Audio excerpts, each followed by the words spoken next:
Miss Catherine Mayo की world bestseller book mother India के पिछले एपिसोड में हम इसके 12 चैप्टर की शुरुआत कर चुके हैं, जिसके तहत हमने जाना कि भारतीय अछूत किस तरह अंग्रेजों को अपना प्रकाश पुंज मानते रहे हैं, क्योंकि अंग्रेजों ने उनके लिए शिक्षा के दरवाजे खोले और उस दरवाजे के पार जो रोशनी थी उसमें अछूत जो है अपने अधिकारों और अपने पर हुए अत्याचारों को साफ तौर पर देख सकते थे। तो इन सब चीजों के ऊपर चर्चा हमने पिछले एपिसोड में करी थी और साथ ही चर्चा करी थी मद्रास प्रेसिडेंसी के मद्रास आदि द्रविड़ जनसभा की जो 60 लाख जनजातियों का प्रतिनिधित्व संगठन था, उसमें भी जो उनके जनप्रतिनिधि हैं वो इसी बात को रखते हैं कि अंग्रेजों को अभी इस देश को छोड़कर नहीं जाना चाहिए। यदि वे सत्ता का हस्तांतरण ब्राह्मणों के हाथों में या सवर्णों के हाथों में कर देते हैं तो ये जातियां जिन्होंने हजारों साल से अछूत जातियों के अधिकारों का हनन किया है, क्या वो उन्हें अधिकार दे पाएंगी, उनके अधिकारों को सुरक्षित रख पाएंगी? तो पिछला एपिसोड हमने यहाँ पर छोड़ा था और आज हम यहाँ से चर्चा को आगे लेकर चलेंगे और जानेंगे कि आज के एपिसोड में किस तरीके से अंग्रेजों के प्रति अपनी कृतज्ञता अछूत जातियां दिखाती हैं। ये कृतज्ञता बिल्कुल वैसी ही है जैसे कि प्राचीन हिंदू जातियों ने यहाँ पर हुए हर हमलावर के तहत अपनी कृतज्ञता दिखाई और राजकाज में संलग्न रहे वो। लेकिन यहाँ पर अछूतों द्वारा की गई कृतज्ञता और ब्राह्मणों द्वारा की गई कृतज्ञता में बहुत फर्क है।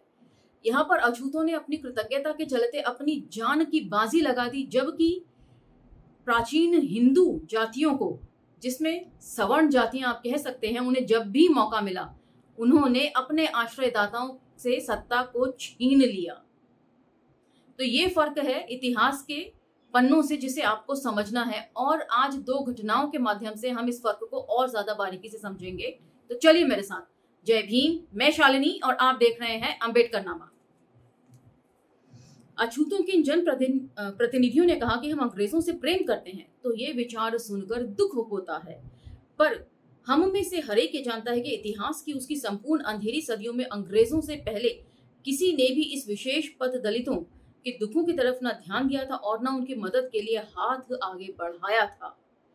तो इसलिए कैथरीन सही कह रही हैं और ये मेरा भी विचार है कि एक देश का दूसरे देश के ऊपर जो अधिकार जमा लेना वो सरासर गलत है, लेकिन एक मनुष्य को मनुष्य भी ना मानना ये उससे भी ज्यादा गलत है, जबकि वो आपके जाति बंधु हैं, वो आपके धर्म बंधु हैं, वो आपके राष्ट्र बंधु हैं। अपने ही लोगों द्वारा कुचला जाना ये और भी ज्यादा गलत है। यहाँ एक कहानी दी जा रही है जो मुझे बताई गई थी। ये घटना दिखाती है कि सदियों का पतन भी आदमी के उस भाव को नहीं मार सकता जो मित्र की सहायता के लिए उसके दिल में होता है। ये घटना विश्व युद्ध के समय की है, जब अंग्रेज सेना खुद पर कब्जा करने जा रही थी। मद्रासी सफरमेना सिपाहियों का दल था, मतलब नाविकों का जो नाव खेते थे उन्हें सफरमेना कहा जाता था, जिसमें बेंगलोर, अब बेंगलुरु के आसपास के कोयले जैसे काले द्रविड़ लोग थे जो लगभग सभी अछूत थे। प्रत्यक्षदर्शियों ने मुझे बताया नदी के उस जगह लगभग 300 गज चौड़ाई थी और उसमें पानी का तेज बहाव था। हमें तुर्कों के जागने से पहले भोर के धुंधलके में ही नाव में बैठकर नदी को पार करना था। सफरमैना सिपाहियों का काम था कि वे एक दिन पहले रात में ही नाव को लेकर किनारे पर तैयार रखें और जब लड़ाकू सैनिक उन नाव में बैठकर स्वयं नाव चलाने लगे तो उन्हें वहां से लौट जाना था। सफरमैना लोगों ने अपना काम पूरा कर दिया, किंतु जैसे ही हमारे सैनिक नावों पर सवार होकर आए, तुर्क जाग गए और उन्होंने गोली चलानी शुरू कर दी। इस अचानक हुए हमले ने हमारे सभी मंसूबों को धराशाही कर दिया, किंतु फिर भी हमने अपना काम जारी रखा। सेना के जवान नाव के तलों पर सपाट लेट सकते थे, पर जो लोग नाव को खे रहे थे उनके लिए पटलों पर बैठकर नाव को खेने के लिए पतवार चलाना आवश्यक था। 100 गज तिरछे और राइफल की चलने वाली गोलियों की सीध में उनके पास और कोई रास्ता नहीं था। तो मतलब जो नाविक थे उन्होंने नाव जो है किनारे पर लगा दी और उसके बाद जो है सफरमैना जो सिपाहियों के साथ गोली चलाना जिन्हें आता था वो नाविक, उनको नाव खेकर लेकर जाना था सिपाहियों को नदी के पार, लेकिन तुर्क उससे पहले ही जाग गए और गोलीबारी शुरू हो गई। लेकिन जो सफरमेना सिपाही थे, मतलब नाविक होने के साथ साथ जो बंदूक भी चलाना जानते थे, उन लोगों के लिए मजबूरी थी नाव को खेकर लेकर जाना। तब ऐसे में इन नाविकों ने क्या किया? फिर क्या हुआ? वे छोटे मद्रासी दौड़कर आगे आए और उत्सुक होकर बोले, साहब आपके पास राइफलें हैं, आपकी वहां जरूरत है, आप हटिए, हम केवल सफरमेना हैं, नाव हमें चलाने दो। तो मतलब हम सिर्फ और सिर्फ नाविक हैं और इस परिस्थिति में नाव खेना हमें आता है, हम नाव खेकर आपको सुरक्षित तौर पे किनारे लगाएंगे। इस प्रकार सैनिक पतवार छोड़कर नाव में घुस गए और तली पर लेट गए। सफरमेना लोग पटरों पर कूद गए और नाव चलाने लगे और तुर्कों की मशीन गनें चलती रहीं। जब नावें वापस आईं तब नाव चलाने वाले उन 70 लोगों में से शायद ही कोई घायल होने से बचा हो, बहुत से तो मर गए थे। पर जो सफरमैना लोग किनारे पर खड़े थे उन्होंने तुरंत ही मृतकों को नाव से निकाला और स्वयं उनकी जगह पर कूद बैठे, और ज्यों ही नए सैनिक नावों में आकर लेट गए उन्होंने नावें चलानी शुरू कर दी और उन साथियों को भी मौत ही नसीब हुई। जिस प्रकार हम जिन लोगों की सहायता से कूद पहुंचे वे कोयले जैसे काले द्रविड़ लोग थे, जिन्हें तुम अछूत मानते हो, सिवाय उनके जो ईसाई हो चुके हैं। ये अच्छा ही था कि उनमें से बहुत से ईसाई हो गए थे। तो ये ब्यौरा है कैथरीन का। उस समय जो प्रत्यक्षदर्शी रहे, जिन्होंने आंखों से सब कुछ घटना को देखा, उन्होंने मिस कैथरीन मेयो को इस घटना का विवरण दिया। अब दूसरी घटना की तरफ बढ़ते हैं। 1921 के अंत में जब प्रिंस ऑफ वेल्स ब्रिटेन के राजकुमार भारत आए तो उस समय मिस्टर गांधी अपनी प्रसिद्धि के शिखर पर थे। उन्होंने हिंदुओं से कहा कि प्रिंस का भारत आना जख्मों पर नमक छिड़कना है, इसलिए सब उनका बहिष्कार करें। Footnote 3 Gandhi's letters on Indian affairs, page 96-97। तो यहाँ पर कैथरीन स्पष्ट तौर पर लिख रही हैं कि इस समय जो है गांधी की प्रसिद्धि अपने शिखर पर थी, और पिछले एपिसोड में हमने जाना था कि गांधी जब अपनी प्रसिद्धि के शिखर पर थे तो अति हिंदूवादी नेताओं की भी हिम्मत नहीं होती थी कि वे गांधी की बात को काट सकें। तुरंत ही उनके राजनीतिक कार्यकर्ताओं ने उनकी आज्ञा को अपने संगठनों के द्वारा सब तरफ फैला दिया। परिणामतः बंबई में प्रिंस के आगमन पर खूब रक्तपात हुआ और हानि पहुंचाई गई, पर लोगों के जिम्मेदार तबकों में कोई विद्रोह नहीं हुआ और न उन रास्तों पर उपद्रव हुआ जहां सैनिकों का पहरा था। लेकिन हिंदू नेताओं के नियंत्रण वाले शहरी इलाकों में कई दिनों तक हिंसा जारी रही। भारतीयों ने भारतीयों पर हमले किए, जिनमें 50 लोग मरे और 100 से ज्यादा घायल हुए, जबकि आगजनी और लूटपाट ने अलग तबाही मचाई थी। तो यहाँ पर एक खास बात है जो कैथरीन लिख रही हैं कि जहां सिपाही लगाए गए थे वहां पर इन अतिवादी संगठनों की हिम्मत नहीं हुई कि कोई भी उपद्रव मचा सके या जनहानि पहुंचा सके। लेकिन प्रिंस चार्ल्स के चले जाने के बावजूद भी यहाँ पर ये सारी घटनाएं जो थी आगजनी की और लूटपाट की लगातार कई दिनों तक चालू रही। क्यों चालू रही, इसका अब आप ब्यौरा आगे सुनिए। किंतु प्रिंस अपने जीवन के इस पहले अपमानजनक स्वागत की अनदेखी करते हुए शहर में अपनी सभी निर्धारित कार्यक्रम पूरे करते रहे। 22 नवंबर की शाम को उनका उत्तर की ओर प्रस्थान करने का कार्यक्रम तय हुआ। उत्तर उस समय पाकिस्तान भी भारत का ही हिस्सा था, तो वहां जाना उनका तय हुआ। जैसे ही वे गवर्नमेंट हाउस के 3-4 मील दूर बंबई रेलवे स्टेशन की ओर निकले, उनकी मोटर के साथ सिवाय पायलट पुलिस कार के, जो पहले ही बहुत आगे निकल चुकी थी, सुरक्षा का कोई पहरा नहीं था। किंतु जब उनकी कार ने शहर में प्रवेश किया तो सड़कों के दोनों तरफ पुलिस का घेरा था। उनके पीछे देहातों से आए लाखों गरीब लोगों का हुजूम था, जो अपने मसीहा को देखने के लिए आगे बढ़ने के लिए धक्का मुक्की कर रहे थे। रेलवे स्टेशन अभी आधा मील दूर था और लोगों की धक्का मुक्की से पुलिस की घेरेबंदी टूट गई थी।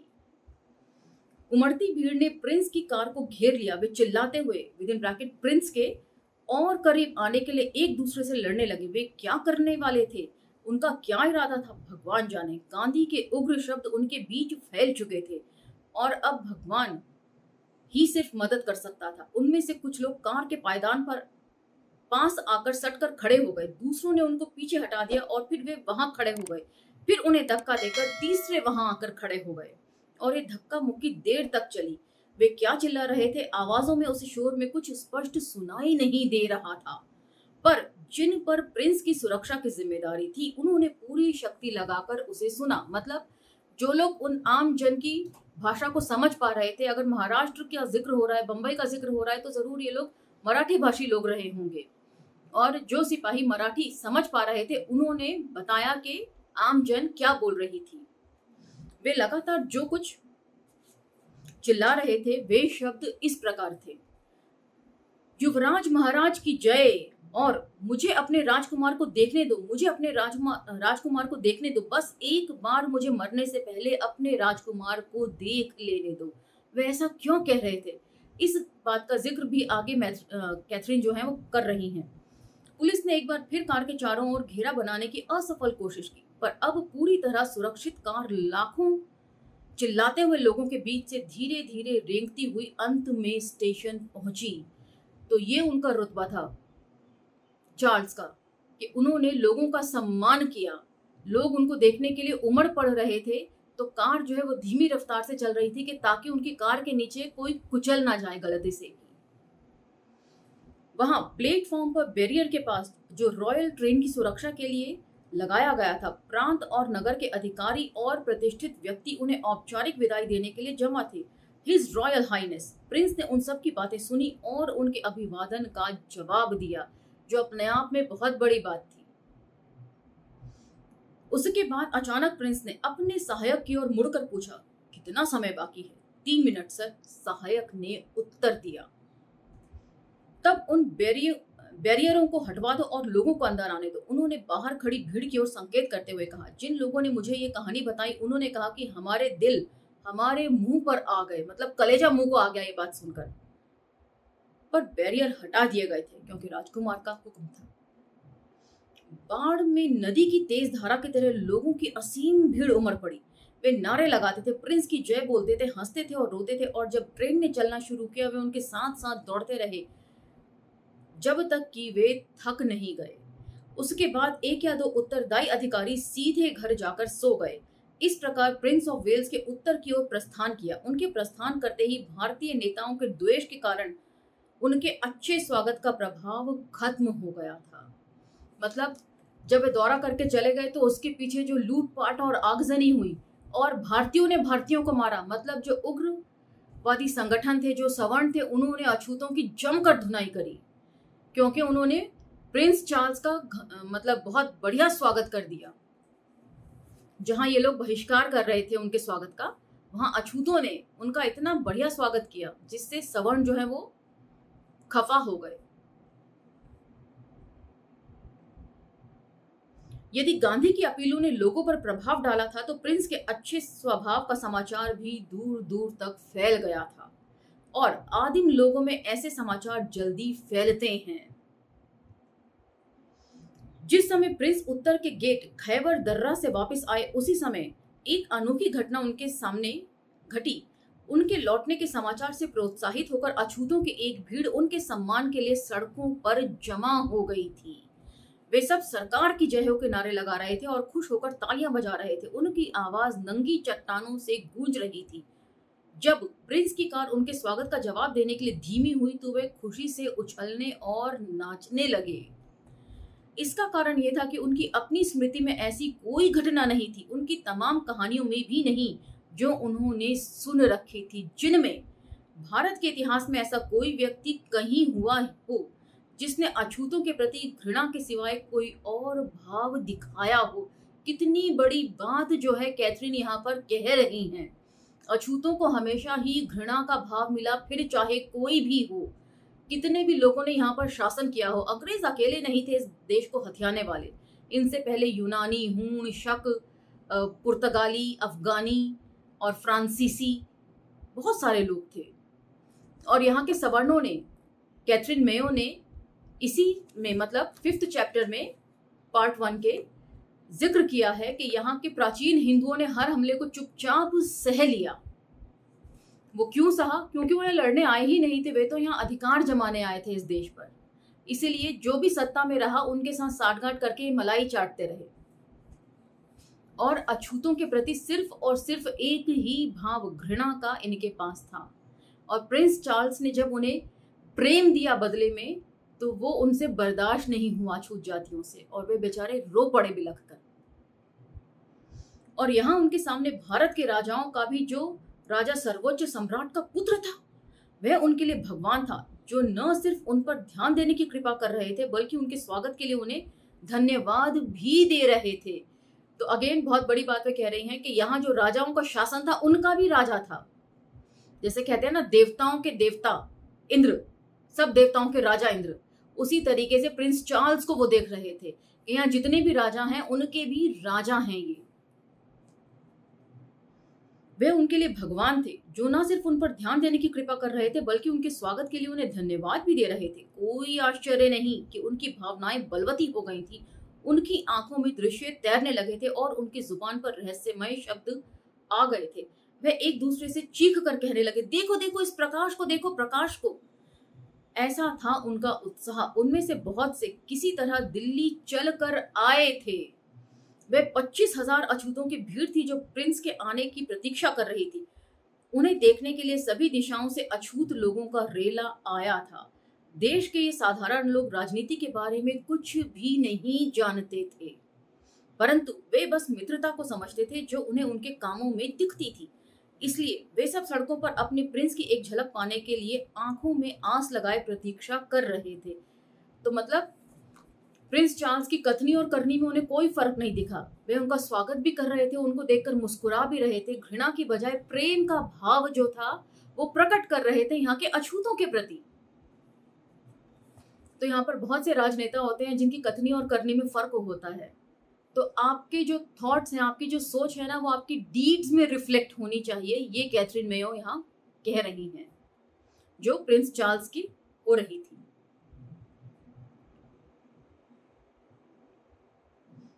अंततः प्रिंस आए ग्रैंड ट्रंक रोड से नीचे दिल्ली गेट पर। मेजबान अछूतों के बीच एक ने खड़े होकर पहले से भी ऊंचा झंडा फहराया।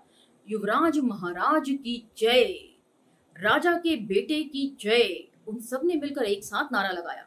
चिल्लाते चिल्लाते उनके गले फट गए थे। प्रिंस ने कार रोकने का आदेश दिया, जबकि प्रिंस के इस स्वागत को देखकर उच्च जातीय भारतीय दर्शकों को आश्चर्य हुआ और वे प्रिंस को उनका राजसी सम्मान न देने के कारण अपने आप में खिन्न हो गए।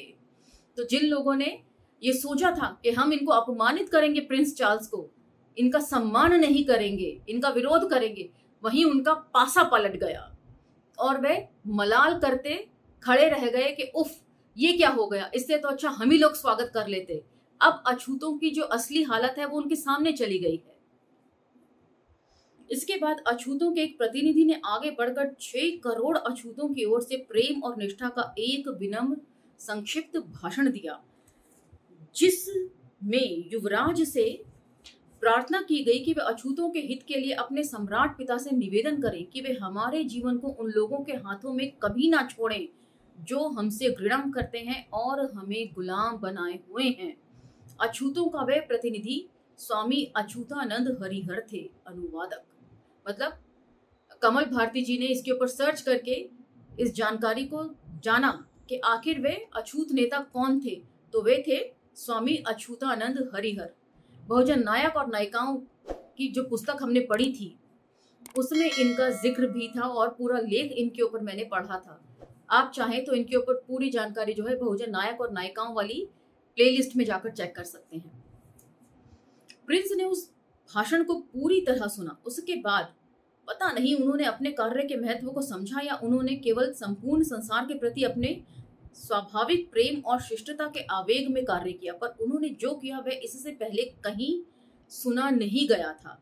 प्रिंस उनके बीच खड़े हुए जो कुत्तों से भी बदतर समझे जाने वाले लोग थे और उन सब पर एक नजर डाली, फिर धीरे से उनसे प्रेम से कुछ शब्द कहे और फिर चमकती हुई मुस्कान के साथ उनको सलाम किया। ऐसा बिहेवियर, ऐसा व्यवहार, सदव्यवहार कहना चाहिए, बल्कि अछूतों को कभी किसी से नहीं मिला था। तो इतिहास के पन्ने हमेशा जो आपके सामने रखे जाते हैं वो वैसे ही नहीं होते हैं जैसे आपको बताए जाते हैं। उसके पीछे का इतिहास तो आपको खुद ही ढूंढना होगा। भारत में उदय होने वाला कोई सूर्य इस दृश्य का साक्षी नहीं बना था, यानी भारत के किसी भी काल में ऐसी घटना नहीं घटी थी। प्रिंस की कार ने जब चलना शुरू किया तो लोग लगभग पागल हो गए, इसीलिए उनके कुचले जाने के डर से कार धीरे धीरे चली। फिर उन्होंने अपनी देशी भाषा में अपने विचार व्यक्त किए। भाई, हमारे भाइयों ने जो कहा वह सच है। देखो, वहां सचमुच प्रकाश पुंज है। प्रिंस के चेहरे पर प्रकाश है। तो आज का ये एपिसोड यही समाप्त होता है और इसके साथ ही चैप्टर 12 भी समाप्त होता है। अगले एपिसोड में हम चैप्टर 13 को लेंगे और शिक्षा के महत्व के ऊपर बात करेंगे। जो यहाँ पर अंग्रेजों ने शिक्षा को लेकर काम किया है उसके ऊपर चर्चा करेंगे। यहाँ के सिलेबस में किस तरह की चीजें, ऊल जलूल अय्यारी भरी कहानियां पढ़ाई जाती थी, उन सबको साहित्य से साफ किया अंग्रेजों ने और एक वैज्ञानिक सोच का साहित्य जो है वो इंट्रोड्यूस किया। इन सब चीजों के ऊपर चर्चा जो है वो अध्याय 13 में करेंगे अगले एपिसोड के तहत। लेकिन आपको ये सारे एपिसोड कैसे लग रहे हैं, इन सब चीजों के ऊपर मुझे विस्तार से कमेंट सेक्शन में जरूर बताते रहिए। और इन सब चीजों के ऊपर आप भी थोड़ा सा सर्च किया कीजिए। जो मैं कह रही हूँ उसको क्रॉस चेक भी कई बार किया कीजिए कि कहीं मैं गलत तो नहीं कह रही, मेरी इन्फॉर्मेशन कोई गलत तो नहीं है। मुझे भी करेक्ट किए जाने की कई बार जरूरत पड़ सकती है। हो सकता है मेरा जो विचार है वो सबको सूट ना करता हो, तो आप लोग अपने विचार भी उस पर जरूर रखिएगा। तो इसी के साथ मुझे आज्ञा दीजिए, मिलते हैं अगले एपिसोड में। और यदि एपिसोड्स आपको अच्छे लग रहे हों, इंफॉर्मेटिव लग रहे हों, तो आप इन्हें दूसरे प्लेटफॉर्म्स पर भी स्प्रेड करना न भूलें। अब मुझे आज्ञा दीजिए, धन्यवाद।